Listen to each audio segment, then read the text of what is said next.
You're listening to Past Imperfect, a history podcast brought to you by the Center for Wisdom in Leadership at SPJIMR. I'm Dinyar Patel. 2 years ago, Ashoka Mody, formerly a deputy director at the International Monetary Fund and a visiting professor at Princeton, published India is Broken. The book created ripples in public discussion for its fierce refutation of the so-called India story, its utter evisceration of policymakers for systematically failing to create the ingredients for meaningful job creation in India. Today, Mody joins me to explain how his opinions have evolved since the publication of his book. India, he concludes, is even more broken today, with both the ruling party and opposition parties avoiding essential tasks like promoting quality education, public health, women's equality, and protection of the environment. Although Mody sees some glimmers of hope, he is steadfast in his belief that, nearly 8 decades after independence, India has yet to get the basics of growth right. Thank you, Ashok, for joining me today. Your book, India is Broken, has now been out for nearly 2 years, and you've recently authored a new foreword describing India as more broken now in 2024. How precisely do you see more of an economic, political, and social breakdown in India today in comparison with 2 years ago? So the short answer is that there is no thematic variation. In other words, the factors that I identified 2 years ago hold now. It's just that, as in a sense my book would have predicted, they have just become more aggravated. So I'll start with a few examples and then you jump in whenever you want. The basic thesis of the book is very simple. If you don't educate your children, and if you do not have some efforts at increasing gender equality, you cannot have economic prosperity. That's as close to a law, if you will, in economics.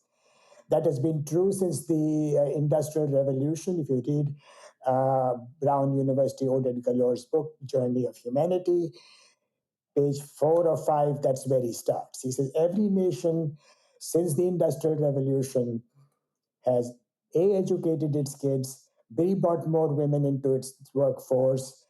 That is the source of productivity growth. That productivity growth is ultimately the source of countries becoming rich. If you don't do these things, then you have a problem. Number 2, what I said over there, the reason we do not do these things or have not done them up to that point is that the political process and the social process had lost a sense of norms and accountability. And so the lack of norms and accountability, which more recently I have emphasized as a certain public or collective morality, that absence then leads to these 2 fundamental failures. And so when I say India is more broken today, what I mean is that if anything, the education system has regressed rather than progressing. And if anything, gender equality issues, while admittedly showing some sparks of hope, ultimately they continue to remain in extremely dire condition. And the norms and accountability in politics become worse every day. That's the sense in which I am describing my book. Notice that when I am describing India, I'm describing it in a certain terminology which I believe is grounded in history, which is grounded in practice. First, as I said, in the Industrial Revolution, post-Industrial Revolution West. And if you look at the East Asian experience, which is the 20th century experience, identical. Education, gender equality. Those were the two things that happened in East Asia in the last 100 years. And you don't have that, the rest to me is just smoke and mirrors. What has been the reaction to your book in business, in business and in politics and policy-making circles since it's been released? So it's an interesting reaction. Most people begin by saying, yeah, what you're saying is right. We cannot find fault with it. And it makes complete sense. So they'll spend 2-3 minutes saying that, and then they'll say, oh, no, no, no, no, no, no, no, no, no. But we've got this UPI and we've got this Substack and there's a technological revolution occurring. And, there's this China plus one thing happening. And, and by the way, GDP is growing very rapidly. And then I say, okay, where are the jobs? Oh, yeah. We don't have jobs, that is true. Jobs is a serious problem. But GDP is growing. Don't worry about it. GDP is growing. So that's the kind of reaction I get. So in many ways, kind of schizophrenic. Well, I would not call it schizophrenic. I would call it just ducking the issues. I mean, there's just a continuous willingness to be diverted, to be distracted, almost as though people want to not believe what I'm saying. On the one hand, they will say, who can argue with Ashok? One of my first commentators said, who can argue with Ashok? We have done a really poor job on exactly the fronts he's talking about. And then they will spend the next 15 minutes talking about how India has broadband access and this, that, and the other. But they just refuse to talk about public goods, about housing. Take, for example, even this issue of poverty. Poverty, again, people have made up the numbers. And you just look out of the window, for heaven's sake, and see what's happening to slums. Slums are being pushed out of the city. This is a process that's been happening over the last, I would say, 60 years. This is a Sanjay Gandhi phenomenon where urbanization came to be equated with so-called beautification of the city. So what do? You push it out. So essentially, you don't want to see. You don't want to see the problems. And who tells the stories? The stories are told by people who are in positions of influencing policy and the media, and even the so-called left media. And it frustrates me so much. The so-called left media will always begin by saying, why, despite such rapid GDP growth, are wages not growing? Why, despite such rapid GDP growth, are jobs not growing? And there is a very simple answer. The GDP is not growing. Those are fake numbers. So there is just no willingness, no appetite to see the reality, because ultimately it's all the same elite. They all believe in the same model of growth. And they do not seem to think that the core historical requirements of the growth process, unless we deal with them in a frontal way for a period of 2 or 3 decades, we can just write things off. So you've mentioned the problem of numbers, that a lot of the data that is being thrown out right now, you've called, as you just said, fake, and that relates to something which I wanted to talk about, which is this concept of India hype. which is something that you talk about both in your book and also in a new the new forward to the book that's come out recently. And the story that you paint in your book is obviously very different, right, from the story that is bandied about, the India story that's bandied about by promoters, investors, business interests, politicians, obviously, who tout India as a country that's growing with a burgeoning economy, an ascended middle class, great potential for service and manufacturing growth. But at the same time, I mean, as a historian, I can also see a longer history to this hype, right? I mean, you point out in your book that people like Walt Rostow thought that in the 1960s, India's economy was about to take off. In the early 1980s, Jagdish Bhagwati was talking about how India's quote-unquote economic miracle would outstrip that of China, right?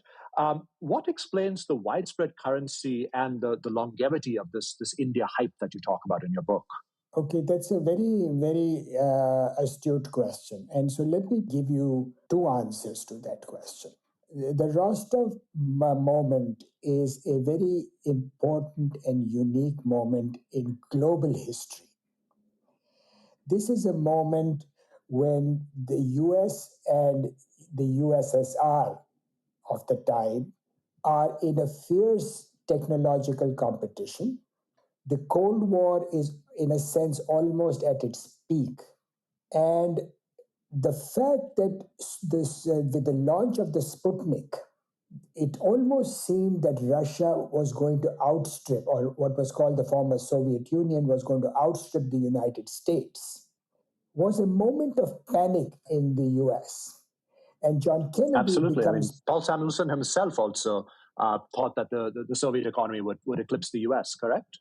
I do not know that for sure, but if you tell me that that happened, I'm not going to discount that. That's very consistent, let me say, with everything that I know. Okay? Therefore, John Kennedy, and John Kennedy is a more important character than Rostow over here. Rostow was an advisor eventually to Kennedy. Kennedy wanted to believe Rostow. And Rostow, he bought into this notion that Rostow was peddling, that every country is in a process of taxiing on the runway and then take off, and that India had taxied long enough and was about to take off. Oddly enough, the exact moment that the third plan was failing and India was about to descend into its bleakest period in the post-independence phase up until that point. They had no clue about what was happening in India. Rostow knew half a dozen things about India. Kennedy wanted to believe in this. And they believed somehow that India will be an arbiter, a global arbiter, in the process of negotiating between the US and the USSR, maybe, or at the very least, also frightened by the Marxist takeover in Kerala. Kennedy was afraid that India would become communist. And so aid to India became a very central plank of the Kennedy administration. And aid to India then translated in massive aid by the World Bank, not just by the United States. But Kennedy actually lobbied other Western governments. So there was a very concerted and vested interest in believing India was about to take off. This is exactly the moment when Nehru is in his last days. Shastri comes in. There are a series of droughts. Mrs. Gandhi comes into a tottering Congress party, and the whole PL 480 process by which the United States was giving food aid to India comes under questioning. So on the one hand, the United States is essentially supporting an India that is about to fail agriculturally and unable to feed its people. On the other hand, there is still this belief that India will somehow pull through and it has this vast potential. That's on the western side, on the international side. On the domestic side, we have had this irony that we've had these extremely brilliant economists, not least of them being Jagdish Bhagwati. Jagdish Bhagwati, by the way, was a socialist before he became an anti-socialist. He he has said nice things about this Nehruvian period before he turned against it. Put that to the side. The point being that because our economists were so well trained, so articulate, so able to influence their counterparts in the West, somehow people began to think that, this is a country where people know what is happening. This is very much like in the current generation. You've got the CEOs in Silicon Valley, the Indian CEOs in Silicon Valley, and you see these extremely uh, well trained, highly skilled Indians in the United States, and you somehow translate that into, yeah, that's what India is. So I've given you what may seem a superficial answer because it's all word of mouth. It is never based on any data or statistics. But there is a real story over here, and the story is that narratives tend to outstrip reality. This is a common phenomenon in history where narratives become more important than the reality because narratives are told by serious people to other serious people. I want to turn the page back to 1947 and the policies that India embarked upon after independence. You take a very strong line in your book against Nehru's policies of heavy industry in the opening years of Indian independence. What path, in your opinion, should Nehru and the government of India have followed? And how did India's path differ from those of the Asian tigers, which emerged by the 1960s? Right. In a sense, you've answered your own question. In Nehru's selected papers, selected works has a occasional letter to the chief ministers. In the letters to the chief ministers, there is one letter early on. I'm guessing that it's around 1950. See, from 1947 to 1950, early 50s, there was no real policy. It was just things were running and they were just running the country, good agriculture, harvests were favorable, so things looked all right. The policy crystallization begins sometime around 1950 or thereabouts. This letter, which appears around that time, says, there are two or three ways countries have developed. Now, remember, Nehru was a historian, certainly a historian of much greater caliber than either me or even perhaps you. And he says that, the Soviet path is fraught with a lot of problems. But there is an interesting path that the Japanese have followed. And they have achieved remarkable success. And the Japanese, where they have colonized, such as in Formosa, which is now the Taiwan, look at the miracle that they have already begun to achieve. This is around 1950, before Taiwan becomes a miracle in any more modern understood sense. So Nehru is actually a very astute observer. He has observed two things: that one, in the 20th century, Japan has done extraordinarily well, and that Japan has conveyed its model to this little island of Formosa. And he says that there are many aspects of the Japanese model which are relevant to us. Then comes the first plan.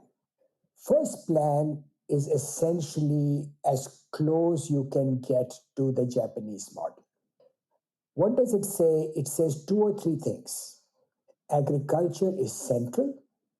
Development of agriculture is central.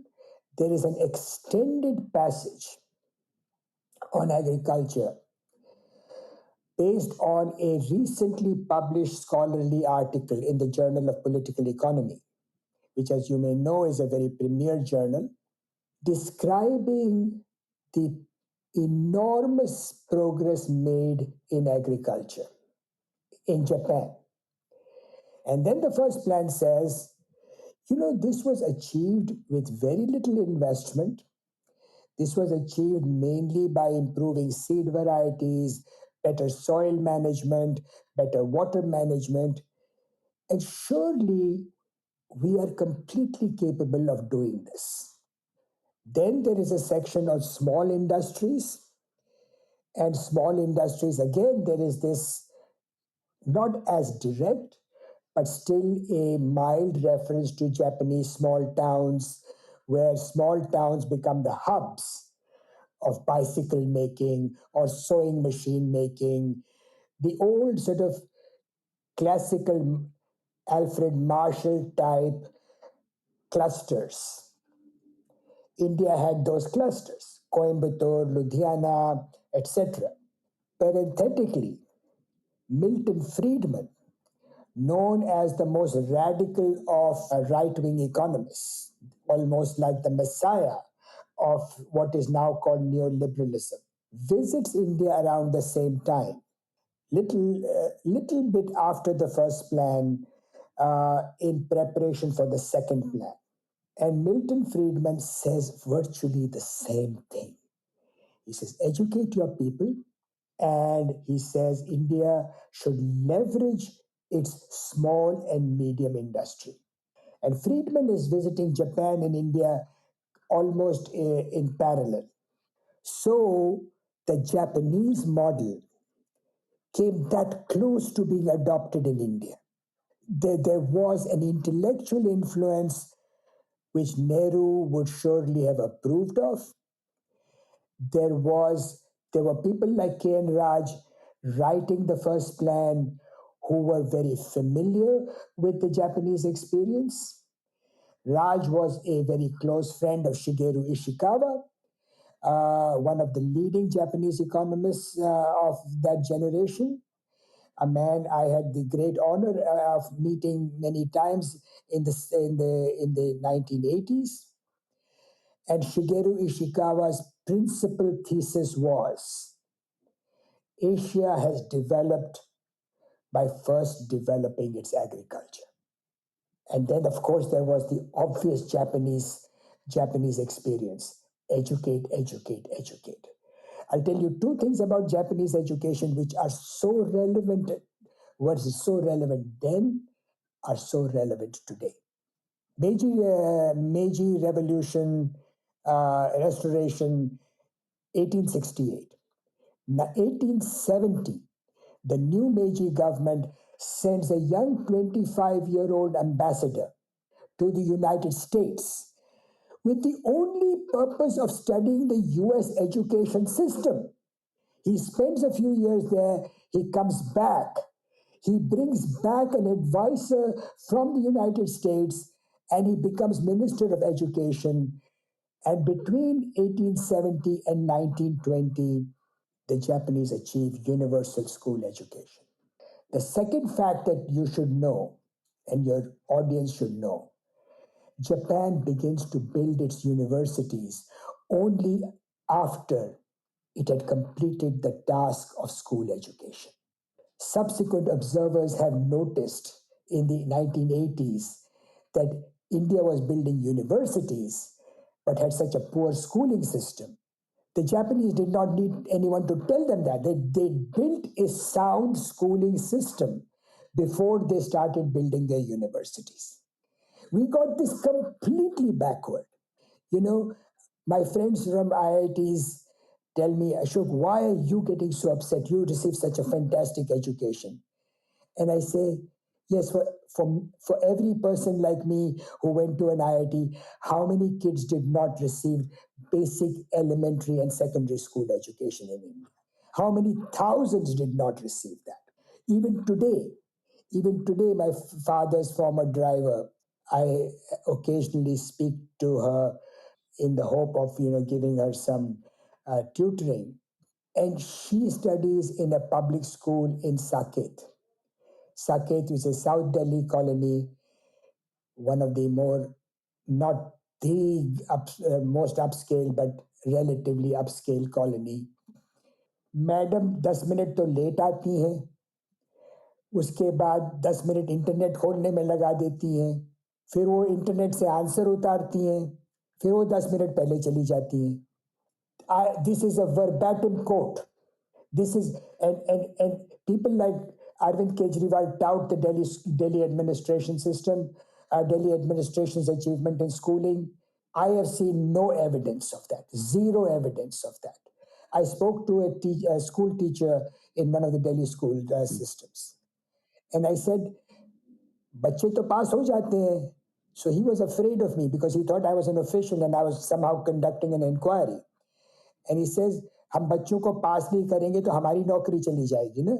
So this is the state of the school system, and you can see that in the results. You look at either Pratham or you look at the NCRT standardized tests. Delhi school kids continue to do poorly, but a mythology has grown that Kejriwal has somehow transformed the school system. Yeah, he's built lots of buildings, and I'm told that there are smart blackboards and stuff like that.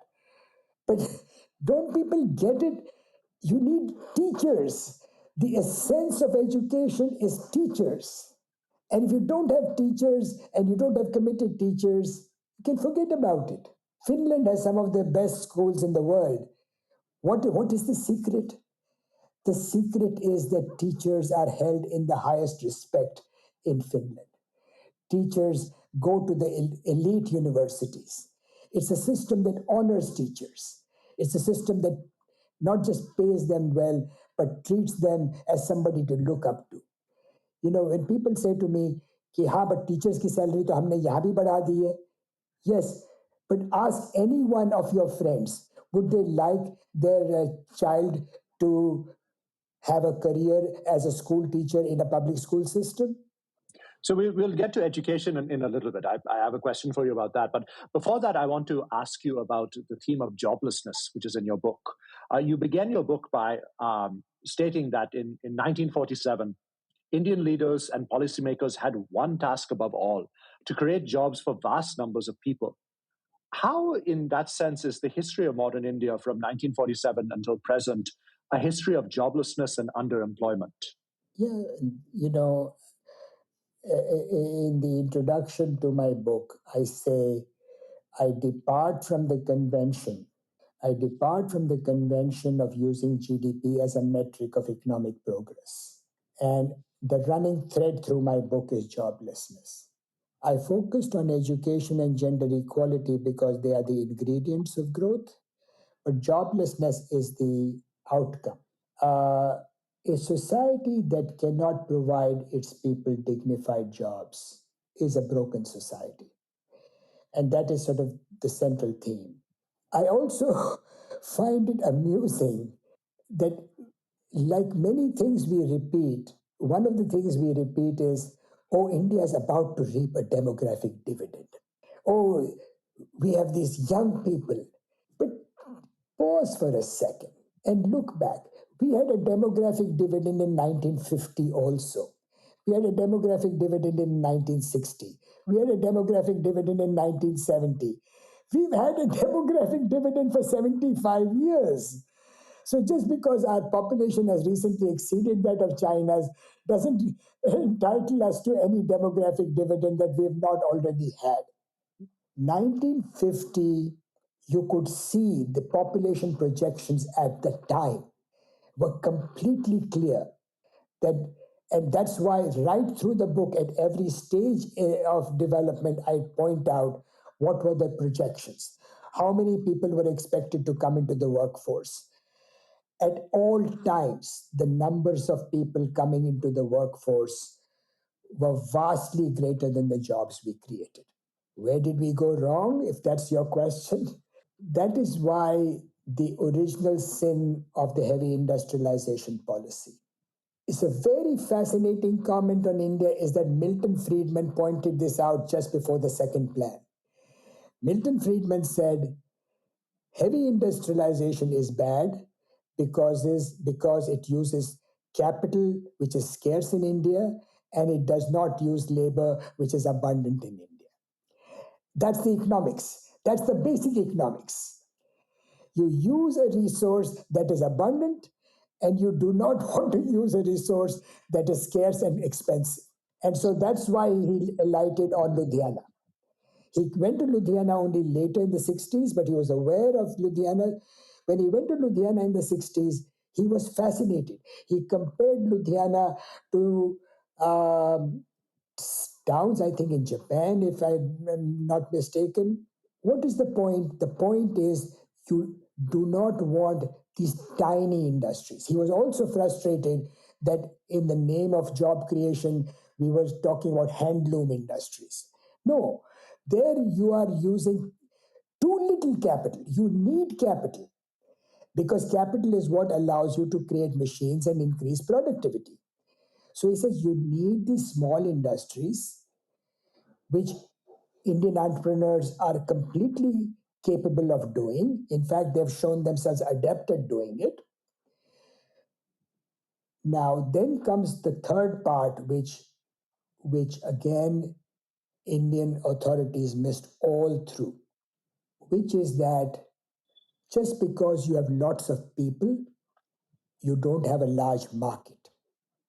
Okay, there's always this notion, oh, but India is a big market. No, India is not a big market. India is not a big market today. How many Netflix users are there in India? 10 or 12 million Netflix users. So Netflix wants to be in India because at some point it wants to be, because India has got 1.4 billion people. But there are maybe 12 million of them are Netflix subscribers. Okay, maybe it'll grow to 15, maybe it'll grow to 20. But the notion that the market is in the hundreds of millions, that was not true then, was not true now. What did the East Asians do? Starting with Japan, they understood this on day one. And the story is that the world has a tolerance for cheap, low quality products.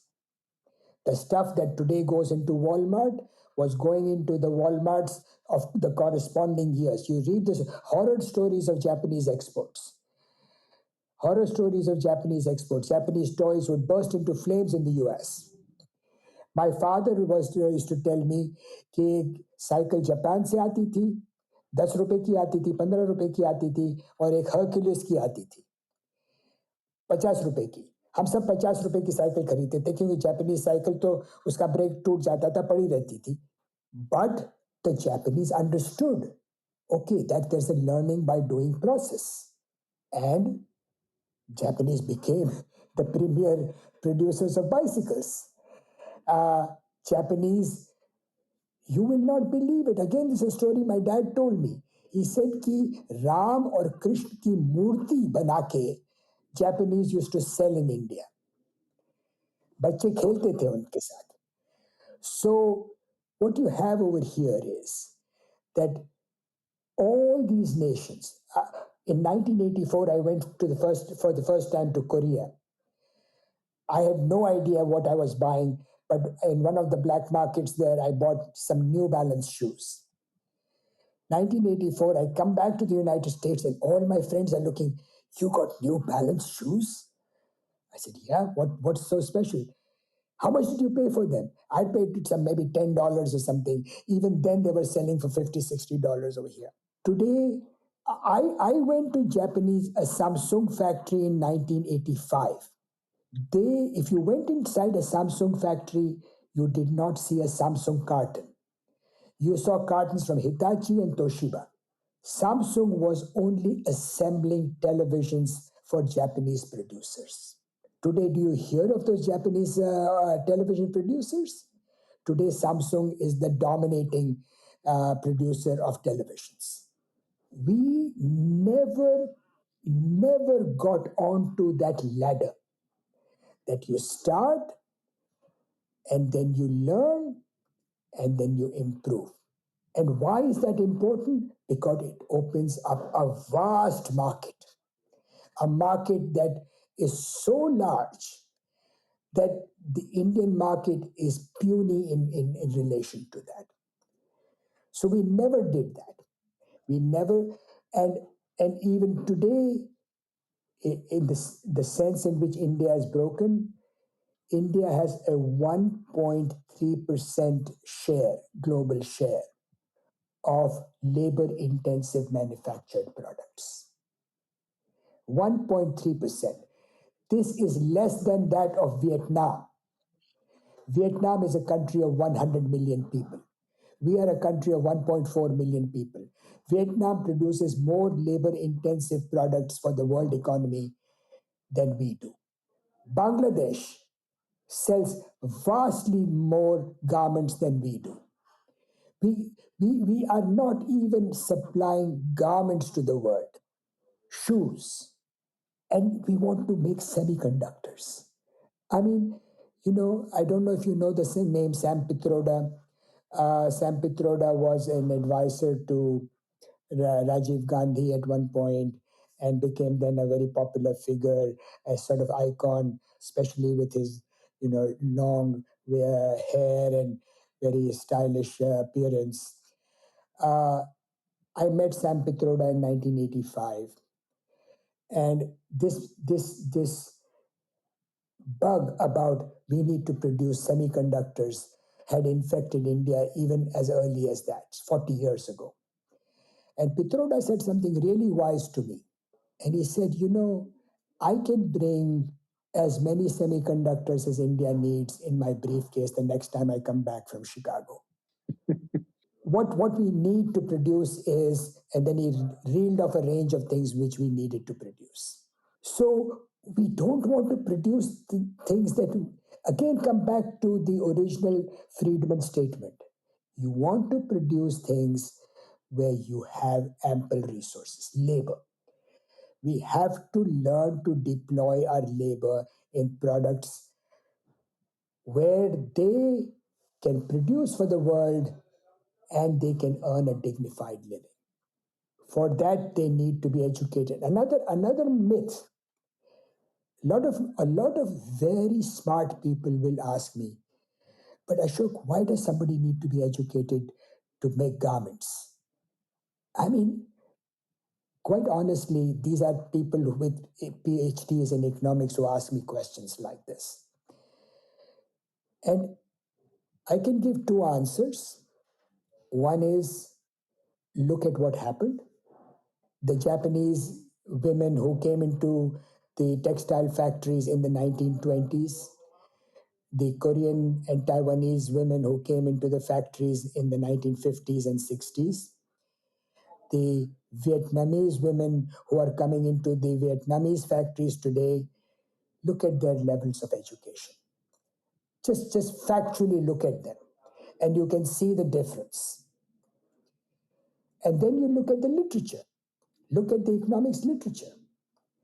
The economics scholars will tell you there's a very famous presidential address by a guy named Richard Easterlin, University of Pennsylvania, economics professor, president that year of the, I think, Economic History Association. He says you need the essential primary education to be an industrially literate worker. Because education does not just give you the skills to read, write, and do arithmetic. Education also creates a certain social discipline in terms of creating relationships, trust amongst people. This is a story that runs through the entire literature on the economics of education, from Easterlin through Jim Heckman, the Nobel laureate, and Raj Chetty, the soon-to-be Nobel laureate. They will all tell you that education's benefits go enormously broad. And I'll give you one last, since you're a historian, I'll give you one last reference. Adam Smith, Wealth of Nations, 1776. Adam Smith has a sentence in Wealth of Nations 1776, often taken to be the Bible of free market economies, in which he says that it is the obligation of the state to teach children to read, write, and account. So when I was doing the proofreading for my book, I looked at the word account and I said, did I get this wrong? Did he mean read, write, and count? So I have an electronic copy of Wealth of Nations, so I did a search. And the phrase read, write, and account appears at least 3 or 4 times in the book, and in exactly that form. Adam Smith in 1776, at the dawn of the Industrial Revolution, told you that kids need to be educated in these basic skills. Since then, 250 years since then, and this is what in the book I call the Red Queen race. 1776, you needed that basic minimum. 1976, you needed school education. Today, you need high quality primary and secondary education. In other words, pretty much everywhere around the world, children go to school. So today, going to school is not a very impressive achievement. 100% enrollment ho gaya, so that's all very good. But once you bring the kids into the school, you need to teach them. And look at the repeated failure, look at the Pratham or the NCRT results or our performance in international tests. Fine, so there are some extraordinarily brilliant Indians. But then you have this enormously large number whose education is very depressingly poor. So you've largely anticipated the questions I had on education, but the other big factor that you mentioned in your book is gender equality. And you talk particularly about how countries like China, Vietnam, even Bangladesh have got things right in that matter. I mean, first of all, they invested, of course, in education at a very early point in their histories, and then, of course, they did their utmost to make sure that women were a part of society, a part of political processes, and importantly, a part of the economy. How is India done so poorly in this regard? Even progressive states like Tamil Nadu, you point out, are very unfavorable if you look in comparison to countries like Bangladesh or Vietnam. Yeah. So look, I think this is the hardest question of all, because it is a mix of history, sociology, and economics. And let me start here first by saying, if I had to look for hope, this is where I would look, because I do see some signs of hope over here, despite the bleakness that I otherwise peddle. You certainly see fertility rates going down. You see, at least in some areas, a more assertive female stand.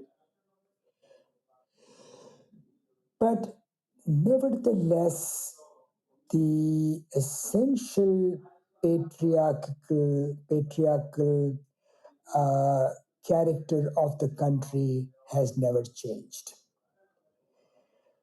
Now, the two things that reinforced that was that post-Green Revolution, where women had relatively high degrees of employment in agriculture. Once the mechanization of agriculture began, a very odd thing happened, that women who were employed largely in processes like weeding they began to become redundant because the new mechanized harvesting processes dealt with the weeding in some form that I don't fully understand. And so the demand for labor in agriculture went down. And the second, which is a more urban phenomenon, but is also certainly true in rural areas, is starting again sometime in the 80s, maybe early 90s, maybe this is a little bit more of the so-called liberalization phase, public violence against women. So there's always been domestic violence, but public violence against women. Now, of course, this public violence against women manifests itself. The case I describe most vividly in my book is the so-called Jessica Lal murder, where there's this famous uh, Times of India headline, "No one killed Jessica Lal," because although people had seen Jessica Lal being shot dead in a public space, the judge refused to convict the guys who multiple eyewitnesses had seen as having killed her. Long story, but an important story because the guys who had killed her were part of a Haryana political class. And they sort of, in Jessica Lal's case, you had this mix of a newly arrogant criminal class come into politics and confronting the traditional gender inequalities and reinforcing them. Then, of course, you had the Nirbhay case in 2012, and now you have got this latest case in Kolkata, the hospital, the woman doctor. So every 10, 15 years, you have this very mind-bending instance of violence against women. But what is underlying that is a daily violence. What you don't see the headlines about, where you see the continuous references in a low grade way in what in the old days would be the 7th or 8th page of the newspaper, somewhere tucked in the news, the rapes of young and old women.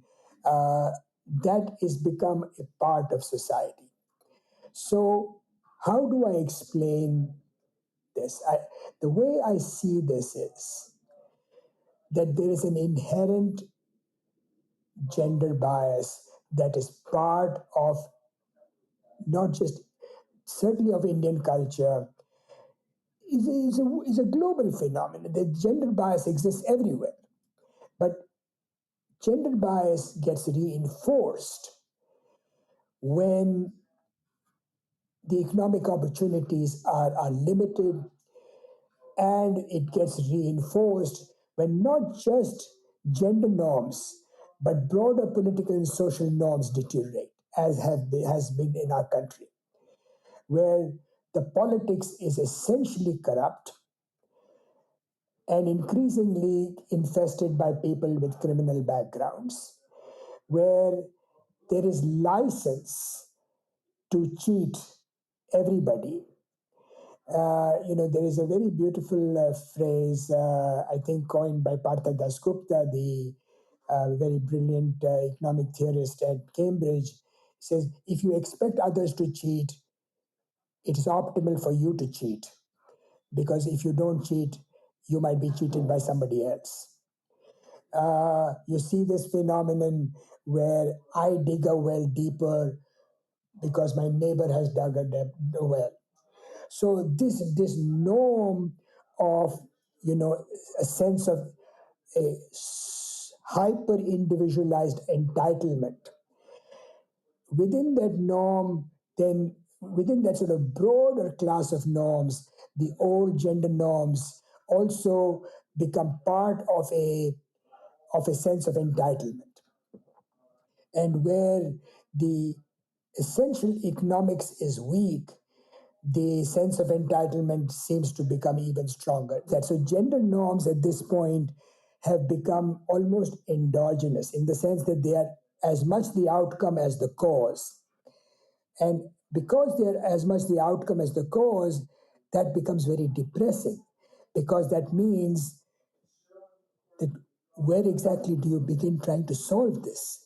Because take the Nirbhaya case of 2012, for example. Today, there's a lot of discussion going on how to make uh, rape or violence against women subject to much more severe penalties.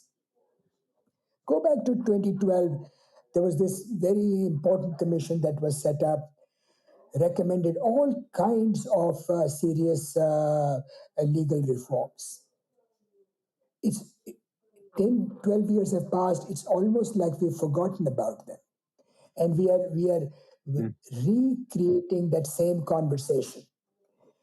And I see that as a reflection of essentially broken norms in society, broken norms in the sense now more broadly. No one respects the rule of law. You know, there is this very famous story in the United States in the 1830s where the Supreme Court passed a judgment forbidding the government from doing XYZ. That's a long story. And President Andrew Jackson of the time is supposed to have said, Justice Marshall has decreed such and such, now let him enforce it. And I was reading through a old history textbook of my son's as I was sorting through some of the old books.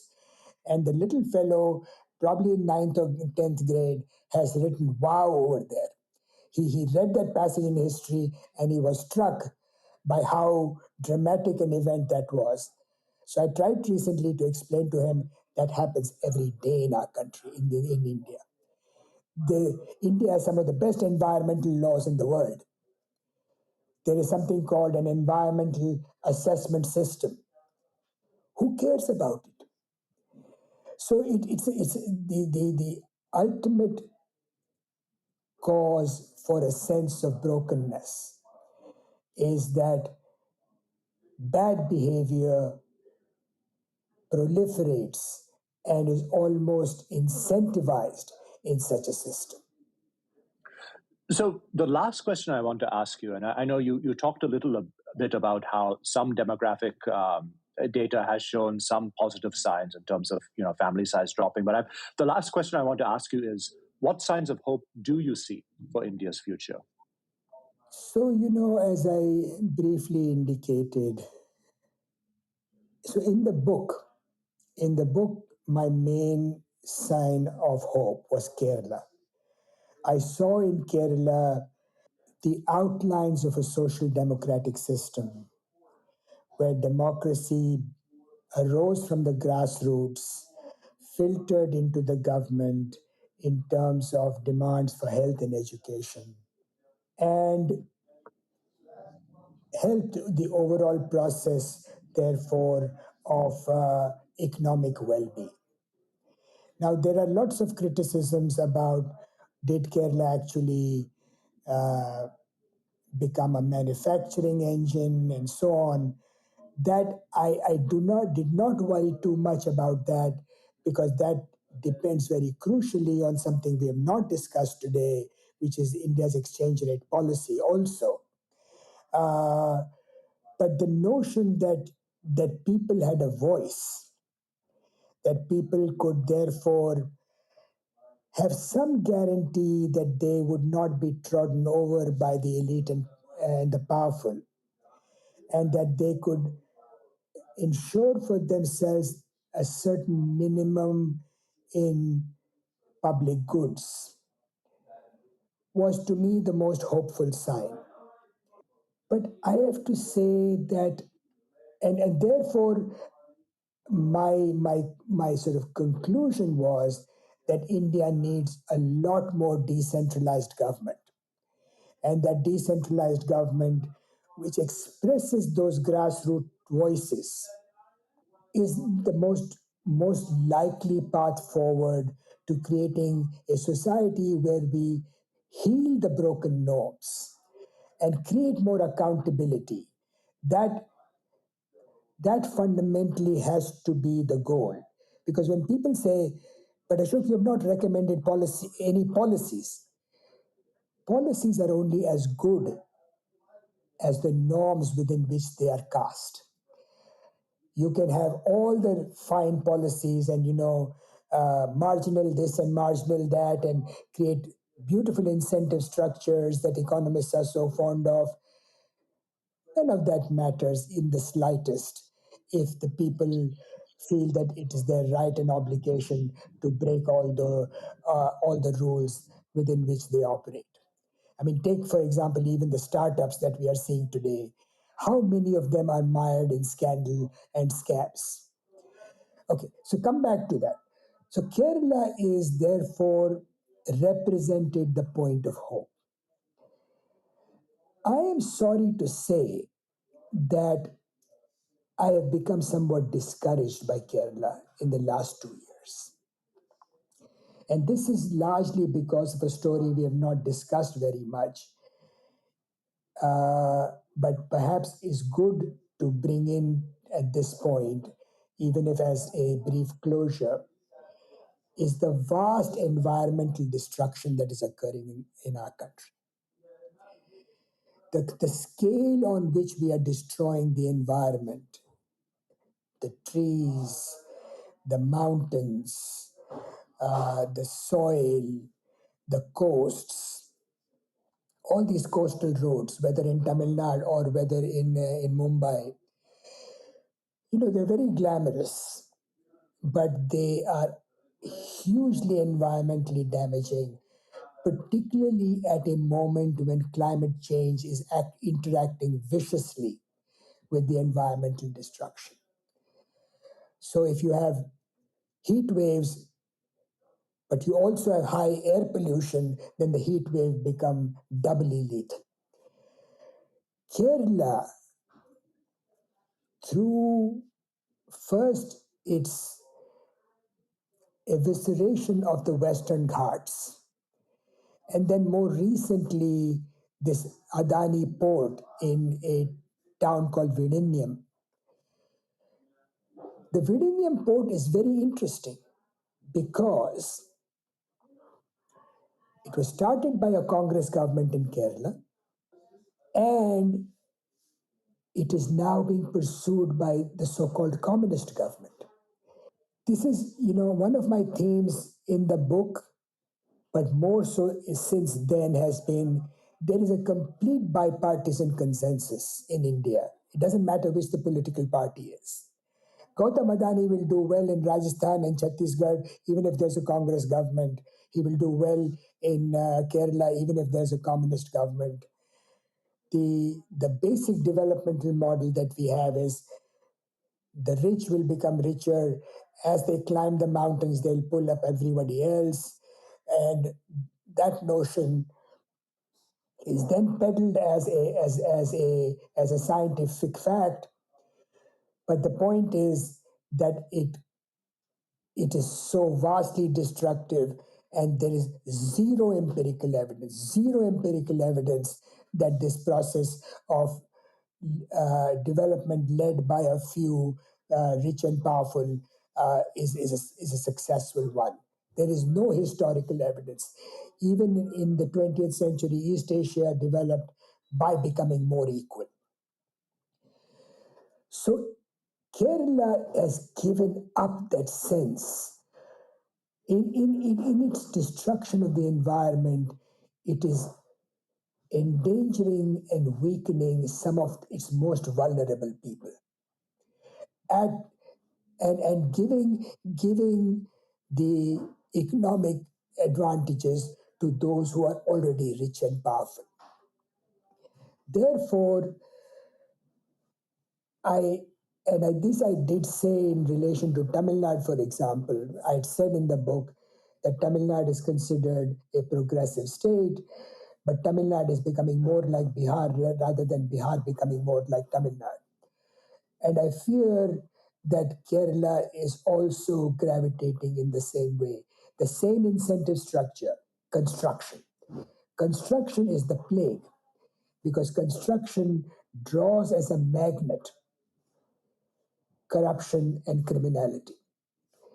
And then all fancy notions of development are layered on top of this essential incentive construct, because when you have construction contracts, there's zero accountability of who got money from whom. And as you know, construction is associated with the Sicilian mafia, with the New York mafia, and in India too, construction is associated with the mafia, especially the sand mining that has become part of, which is probably today India's largest organized crime foundation. So while I still adhere to the notion that decentralized governance is important, I'm less enthused by Kerala being the model. So where do I see the hope? I made brief reference to that. I still see the hope in women. I still see the hope that women, for example, the Mumbai-based journalist Kavita Iyer has a very interesting piece on contraceptive use in Rajasthan. She says that once contraceptives became freely available, women would unknown to their husbands and mothers-in-law, would disappear into these public health centers, get themselves those contraceptives, or ensure that their ability to give birth was somehow negated because they didn't want to have more kids. And I see hope in that. I see hope and agency and assertion in that.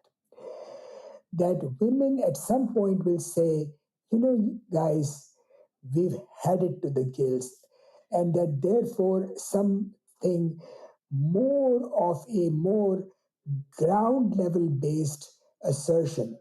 I see that, for example, I don't know if you know the news portal in Bundelkhand called Khabar Lahariya. Khabar Lahariya, on which a documentary was made, which then became India's entry to Oscar. I think it was called Writing on Fire or Writing with Fire, one of these titles. Very brilliant documentary. I showed it to the students in my class. There